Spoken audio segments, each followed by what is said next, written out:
ഒന്ന് കേൾക്കണം കേട്ടോ.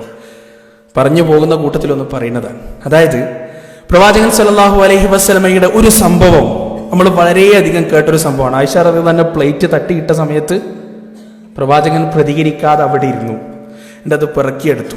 നമ്മുടെ ശരീരത്തിൽ ഒരു ഹോർമോൺ ഉണ്ട്, സ്റ്റെറോയിഡ്. നമ്മുടെ മനസ്സിൽ ഒരു ചെറിയ എന്തെങ്കിലും വിഷമം ഉണ്ടാവുന്ന സമയത്ത്, ചെറിയ എന്തെങ്കിലും, ഇപ്പോ എൻ്റെ അടുത്ത കൂട്ടുകാരൻ എന്നോടൊന്ന് പറയാൻ, എന്താടാ നീ ഇങ്ങനെ തമാശക്ക് പറയാം. അപ്പൊ എൻ്റെ മനസ്സിൽ ഒരു ചെറിയ വിഷമം ഉണ്ടായിട്ടുണ്ടെങ്കിൽ, ഒരു ചെറിയ ദുഃഖം ഉണ്ടായിട്ടുണ്ടെങ്കിൽ എൻ്റെ ശരീരത്തിൽ ഈ കിഡ്നിക്കടുത്തുള്ള ഒരു ഗ്രന്ഥിയാണ്, അത് സ്റ്റിറോയിഡ് എന്ന് പറയുന്ന ഹോർമോൺ സിക്രീറ്റ് ചെയ്യും, അത് ഉൽപ്പാദിപ്പിക്കും. ആ ഹോർമോണിന്റെ പ്രത്യേകത, അതൊരു തവണ ഉൽപ്പാദിപ്പിക്കപ്പെട്ടാൽ പിന്നെ അത് അവിടുന്ന് പോവില്ല. ഏതുവരെ? ആ പക, ആ പ്രതികാരം തീർക്കുന്നത് വരെ ആ ഹോർമോൺ. ശാസ്ത്രത്തിന്റെ കണ്ടുപിടുത്താണ്, സൈക്കോളജിയാണ്. ഈ മാരേജ് കൗൺസിലേഴ്സ് ഒക്കെ ഭാര്യക്കും ഭർത്താവിനും പ്രത്യേകിച്ച് പറഞ്ഞു കൊടുക്കുന്ന ഒരു കാര്യമാണ്. ഒരു ബോണസ് ആയിക്കോട്ടെ, കിടന്നോട്ടെ, മനസ്സിലാക്കിയാൽ നല്ലതാണ്. അപ്പം അതൊരു തവണ ഉൽപ്പാദിപ്പിക്കപ്പെട്ടാൽ പ്രതികാരം തീരാതെ ആ ഹോർമോൺ റിലീസ് ആവില്ല, അത് അവിടെ തന്നെ കിടക്കും. പലപ്പോഴും ഇപ്പൊ ഞാൻ ഒരു ഉദാഹരണം പറയാം. ഞാൻ വീട്ടിലേക്ക് കടന്നു പോവാൻ, നിങ്ങൾക്ക് മനസ്സിലാവാൻ വേണ്ടിയാണ് എൻ്റെ പേര് വെച്ച് ഞാൻ പറയുന്നത്. ഞാൻ വീട്ടിലേക്ക് കടന്നു പോവാൻ, ആ സമയത്ത് ഞാൻ എൻ്റെ ഭാര്യയോട് ചോദിച്ചു, മോളെ കുറച്ച് വെള്ളം എനിക്ക് വേണം. അവളത് കേട്ടില്ല. എൻ്റെ മനസ്സിൽ, എൻ്റെ ശരീരത്തിൽ ആ സ്റ്റിറോയിഡ് എന്ന് പറയുന്ന ഹോർമോൺ കുറച്ച് ഉൽപ്പാദിപ്പിച്ചു, അത് അവിടെ കിടക്കും. വേറൊരു സന്ദർഭത്തിൽ ഞാൻ പറഞ്ഞു, മോളെ എനിക്കൊന്ന് ഇസ്തിരി ഇട്ടരണം, എനിക്ക് പെട്ടെന്ന് പോവാനുണ്ട്. അതും പറഞ്ഞു, ഇപ്പൊ 2 മിനിറ്റ് കൊണ്ട് ഇട്ടരാം. എനിക്ക് കുറച്ച് താമസിച്ചു. എൻ്റെ ശരീരത്തിൽ ഇങ്ങനെ ചെറിയ ചെറിയ കാര്യങ്ങളുടെ എൻ്റെ ശരീരത്തിൽ എന്താവും? സ്റ്റിറോയിഡ് ഹോർമോൺ തിങ്ങി നിറയും. ഇത് ഒരു ദിവസം ഔട്ട് ബേസ്റ്റ് ആവും. ഒരു ദിവസം ഈ സംഗതി എന്ത് ചെയ്യും? പൊട്ടിത്തെറിക്കും. അതിന് ചെറിയൊരു കാരണം മതി. ഇപ്പൊ ഞാൻ വീണ്ടും പോവാണ് രാത്രി വീട്ടിലേക്ക് പോയി. എന്നിട്ട് എൻ്റെ ഭാര്യയോട് ചോദിച്ചു, കുറച്ച് വെള്ളം വേണം. അപ്പൊ അവള് പറഞ്ഞു, ഇപ്പൊ 2 മിനിറ്റ് കൊണ്ട് എടുത്തരാം, ഒന്നിരിക്കുക.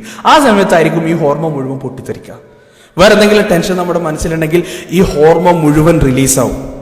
ഈ ഹോർമോൺ റിലീസാകുന്ന സമയത്ത് ശരീരത്തിൽ അടിഞ്ഞുകൂടിയ ദിവസങ്ങളായി, ആഴ്ചകളായി അടിഞ്ഞുകൂടിയ ഈ സ്റ്റിറോയിഡ് മുഴുവൻ പൊട്ടി പുറത്തേക്ക് വരും. അത് ഏത് തരത്തിലാണ് പുറത്തേക്ക് വരാം? ഓളെ ഉമ്മാനെ ചീത്ത പറയും, ഓളെ വാപ്പാനെ ചീത്ത പറയും, ഓളെ തറവാടിനെ ചീത്ത പറയും, ഓളെ നാട്ടുകാരെ ചീത്ത പറയും, ആങ്ങളമാരെ, എല്ലാവരും എന്തൊക്കെ പറയാൻ കഴിയോ അതൊക്കെ പറഞ്ഞ് കഴിയുന്ന സമയത്ത് നമ്മുടെ ശരീരത്തിലുള്ള ഹോർമോൺ എന്താവും? മുഴുവൻ റിലീസാവും. അതല്ലേ, ഒരു ചീത്ത പറഞ്ഞ് കഴിഞ്ഞാൽ ഒരു ശാന്തത കിട്ടാണ്ടല്ലോ, എന്തോ കിട്ടിയൊരു സന്തോഷം. ആ ഒരു സന്തോഷത്തിൽ നമ്മൾ അവിടെ പോയിരിക്കും. ഈ സമയത്ത് എന്തായിട്ടുണ്ടാവും?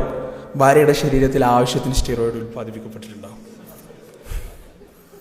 അപ്പൊ അത് ഇങ്ങോട്ടും ചൊരിയും. അപ്പൊ നാട്ടിലേക്ക് വിളിച്ച് ഭാര്യ എന്താണ് പറയാ? ഉമ്മ, ഞാൻ പറഞ്ഞു 2 മിനിറ്റ് കൊണ്ട് വെള്ളം തരാം. 2 മിനിറ്റ് കൊണ്ട് വെള്ളം തരില്ല എന്ന് ഞാൻ പറഞ്ഞിട്ടില്ല. 2 മിനിറ്റ് കൊണ്ട് വെള്ളം തരാം എന്ന് പറഞ്ഞതിന് വേണ്ടിയിട്ടാണ് നിങ്ങളെ ചീത്ത പറഞ്ഞു, വാപ്പാനെ ചീത്ത പറഞ്ഞു, ആങ്ങളമാരെ ചീത്ത പറഞ്ഞു, കൂട്ടുകാരി നാട്ടുകാരി മൊത്തം ചീത്ത പറഞ്ഞ് ഞാൻ അങ്ങനെ ഒരു വാക്ക് ശരി, ഞാൻ വെള്ളം തരൂല എന്ന് പറഞ്ഞിട്ടുണ്ടെങ്കിൽ പിന്നെയും പറയാം. സത്യത്തിൽ അതാണോ കാരണം? ആ വെള്ളം 2 മിനിറ്റ് കൊണ്ട് തരാം എന്ന് പറഞ്ഞതൊന്നല്ല കാരണം. കാരണം എവിടെയോ കിടക്കാൻ, കാരണം വേറെ എവിടെയോ കിടക്കാൻ. കാരണം അതൊന്നുമല്ല. കാരണം ഈ ശരീരത്തിൽ അടിഞ്ഞുകൂടിയ ഹോർമോണാണ്. അതിന് ഈ പാപത്തിന് കുറ്റം പറഞ്ഞിട്ട് കാര്യമില്ല. കാരണം ഓരോ സമയത്ത് നമ്മൾ പോലും അറിയാതെ ഉണ്ടാക്കുന്ന അല്ലറ ചില്ലറ പെശകൾ ഈ ഹോർമോണിന്റെ ഉൽപാദനത്തിലാണ് കലാശിക്കുന്നത്. ഈ ഹോർമോണാണ് അവസാനം ഔട്ട് ബേസ്റ്റ് ആവുന്നത്. അത് അയാൾക്ക് തന്നെ നിയന്ത്രിക്കാൻ സാധിക്കാത്ത കാര്യമാണ്. അയാൾ വേണമെന്ന് വിചാരിച്ച് പറയുന്നതല്ല. അത് റിലീസ് ആവാൻ തുടങ്ങിക്കഴിഞ്ഞാൽ പിന്നെ മൊത്തം ഈ വോൾക്കാനിക് എറപ്ഷൻ ഒക്കെ ഉണ്ടായ പോലെ മൊത്തം പൊട്ടി പുറത്തേക്ക് വരും.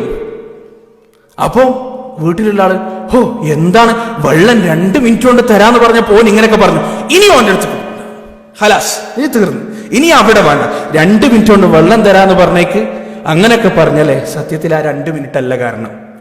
സഹോദരങ്ങൾ, ഈ ഒരു കാര്യം ഉണ്ടല്ലോ, ഈ ഒരു സൈക്കോളജി, ഇത് ഭാര്യമാർക്ക് മാത്രമല്ല ഭർത്താക്കന്മാർക്ക് ഇങ്ങോട്ടും ബാധകമാണ്. ഭാര്യമാർ പൊട്ടിത്തെറിക്കുന്നുണ്ടെങ്കിൽ നമ്മളിൽ നിന്ന് അല്ലറ ചില്ലറ പെശകുകൾ അവരുടെ ശരീരത്തിൽ സ്റ്റിറോയിഡ് ഹോർമോണിന്റെ ഉൽപാദനത്തിന് കാരണമായിട്ടുണ്ട്. ഈ ഒരു സൈക്കോളജി ഉണ്ടല്ലോ, വളരെ ഫലവത്തായി പ്രവാചകൻ സല്ലല്ലാഹു അലൈഹി വസല്ലം ജീവിതത്തിൽ പകർത്തിയിട്ടുണ്ട്. ഞാൻ ആലോചിച്ചിട്ടുണ്ട്, സുബ്ഹാനല്ലാഹ്, 1400 വർഷങ്ങൾക്ക് മുമ്പ് മരുഭൂമിയുടെ മണലാരണ്യത്തിൽ അക്ഷരമറിയാതെ ജനിച്ചു വീണ വളർന്ന് മരിച്ച ഒരു മനുഷ്യൻ, ആ മനുഷ്യന് എങ്ങനെ ഇത്തരത്തിൽ ഉദാത്തമായ മാതൃകകൾ കാണിച്ചു തരാൻ സാധിച്ചു? ആയിഷ റളിയല്ലാഹു അൻഹ പാത്രം തട്ടിയിട്ട സമയത്ത് പ്രവാചകൻ സല്ലല്ലാഹു അലൈഹി വസല്ലമ എങ്ങനെയാണ് പ്രതികരിച്ചത്?